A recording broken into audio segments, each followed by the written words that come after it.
এখন আমি কত বড় হয়ে গেছি, একটা সংসার করতেছি, বাচ্চা সামলাতেছি। এখন আর ঈদ বলে কোনো আনন্দই হয় না। আগের দিনগুলো অনেক মিস করতেছি। এখানে বসে ভাবতেছি আগের দিনগুলো কত সুন্দর ছিল।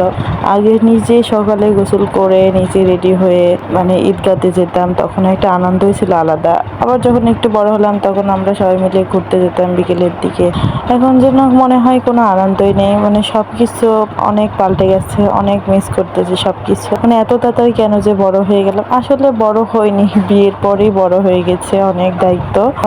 মেয়েদের জীবনটাই এমন, আগে নিজে রেডি হতাম আর এখন বাচ্চাকে রেডি করাইতেছি, সংসার সামলাতেছি, খাবার দাবার রেডি করতেছি, কত কিছু রেডি করতেছি, কত দায়িত্ব, তাই না? আসলে মেয়েদের জীবনটাই এমন। সবার পছন্দের রান্না করতেছি কিন্তু নিজের পছন্দের বলতে কিছুই নেই। আসলে সবাইকে খুশি রেখে মেয়েদের জীবন, সবাইকে নিয়েই ভালো থাকতে চাই। আর হাতে মেহেদি পরা নিয়ে কত আনন্দ থাকতো, আর এখন আর হাতে মেহেদিই পরি না। আর এইদিকে আমি নবাবী সেমাইটা কিভাবে বানালাম পুরো ভিডিওটা তো দেখতেই পেরেছেন। খেতে কিন্তু মাশাআল্লাহ অনেক মজা, আর বানাতেও কিন্তু অনেক সহজ। আপনারা বানাবেন, একটু নতুন নতুন কিছু ট্রাই না করলে হয়। এইদিকে দেখো আমার বাবাকে ছবি উঠাতে গিয়ে বাবা কেমন পোজ দিতেছে, দিতেই চায় না, ছবি উঠতেই চায় না, খুব জোর জার করে যুদ্ধ করে ছবি ওঠা। যাই হোক, আপনারা সবাই ভালো থাকবেন, মোবারক সবাইকে।